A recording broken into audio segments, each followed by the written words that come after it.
Haleluya.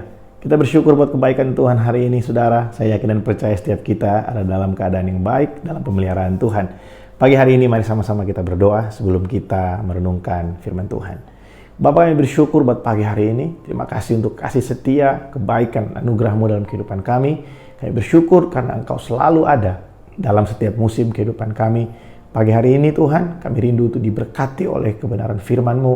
Mari Tuhan berbicara buat setiap kami. Sampaikan isi hati-Mu Tuhan. Dalam nama Yesus kami berdoa.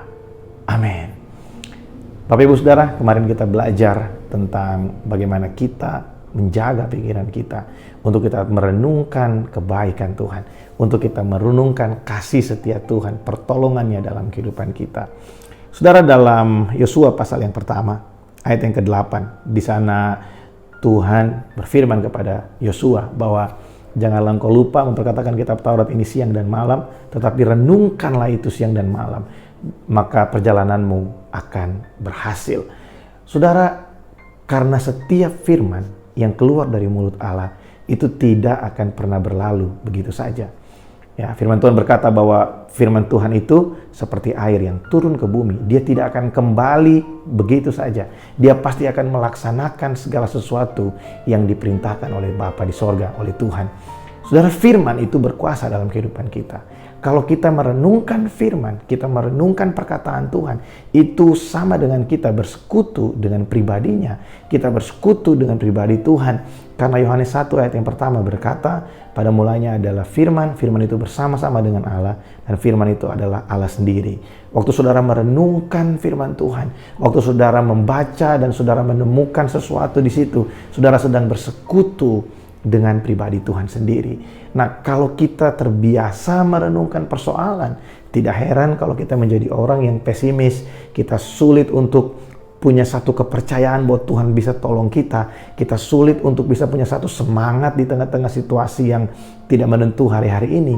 Karena memang kita biasa merenungkan kekhawatiran, kita merenungkan hal-hal yang belum tentu terjadi. Tapi kalau kita terbiasa membiasakan diri untuk merenungkan kasih setia Tuhan, merenungkan firman Tuhan, merenungkan janji-janji Tuhan, saudara akan lihat bahwa kehidupanmu berubah. Mungkin yang dulu kita sulit untuk percaya, tapi ketika firman Tuhan yang ada dalam kehidupan kita itu berkarya, saudara akan melihat ada satu kemampuan untuk kita mempercayai Tuhan, mempercayai karyanya, mempercayai kuasanya dalam kehidupan kita.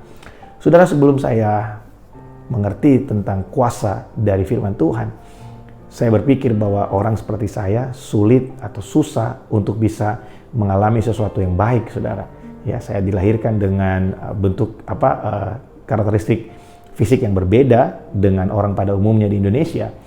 Dan mungkin ada banyak alasan untuk saya bisa ragu atau tidak mempercayai bahwa Tuhan punya rencana yang baik dalam kehidupan saya.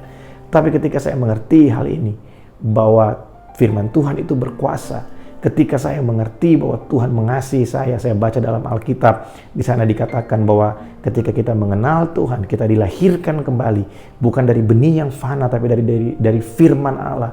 Maka kehidupan saya yang sesungguhnya adalah roh yang ada di dalam saya. Saya adalah manusia roh yang tinggal di dalam tubuh. Ketika saya mengerti hal itu, saya terus merenungkan kebaikan Tuhan. Saya terus merenungkan betapa hebatnya Tuhan menciptakan saya. Dan saudara, firman Tuhan berkata, Dia menenun kita dalam kandungan ibu. Dia yang membentuk kita. Dia yang menjadikan kita. Saudara, bukankah ini suatu hal yang luar biasa? Kalau kita merenungkan betapa dahsyatnya Tuhan menjadikan kita. Kalau kita renungkan betapa hebatnya Tuhan dalam karya penciptaan. Bagaimana Tuhan begitu detail meletakkan part demi part, bagian demi bagian dalam kehidupan kita. Betapa dahsyatnya kuasanya yang ada dalam kehidupan kita. Ketika kita merenungkan hal itu, saya yakin dan percaya sekalipun keadaan yang buruk terjadi, sekalipun pandemi ini terus berlangsung, saya yakin dan percaya kita punya satu keberanian untuk percaya bahwa Tuhan pasti ada. Tuhan menyertai kita dan kita orang percaya tidak akan pernah ditinggalkannya. Sebab Dia adalah Bapa yang baik, Dia menyertai kita sampai selama-lamanya. Saudara, kita harus mengerti hal ini. Ada kuasa dalam firman Tuhan. Mari renungkan firman Tuhan, jangan renungkan kekhawatiran. Mari renungkan kebenaran firman Tuhan, kebenaran yang disampaikan oleh Tuhan. Jangan renungkan hoax yang disebarkan oleh iblis dalam kehidupan kita. Iblis suka sekali mengintimidasi sehingga kita jadi susah percaya, kurang percaya, ya, sehingga kita seolah-olah kehilangan pengharapan. Pagi hari ini biar kita belajar bahwa di dalam Tuhan kita punya satu pengharapan yang pasti dalam firman-Nya. Mari kita berdoa. Tuhan, kami bersyukur buat pagi hari ini.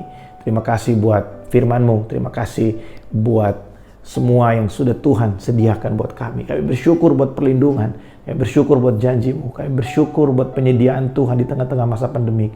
Kami bersyukur buat kekuatan yang baru. Kami bersyukur Tuhan, karena kami tahu Kau Bapa yang baik, Bapa yang setia, yang tidak pernah meninggalkan kami. Sepanjang hari ini Tuhan, aku berdoa, hamba berdoa menyerahkan umat-Mu. Dimanapun kami berada, apapun yang kami lakukan hari ini, biar lewat semua itu, nama Tuhan Yesus dipermuliakan. Ada meterai darah anak domba Allah dalam hidup kami, sehingga tidak ada satu penyakit pun yang berani mendekati kami, sebab ada meterai anak domba Allah dalam kehidupan kami. Terima kasih Bapa, dalam nama Yesus kami berdoa. Amin. Saudara, tetap bersemangat, tetap mengandalkan Tuhan. God bless you all.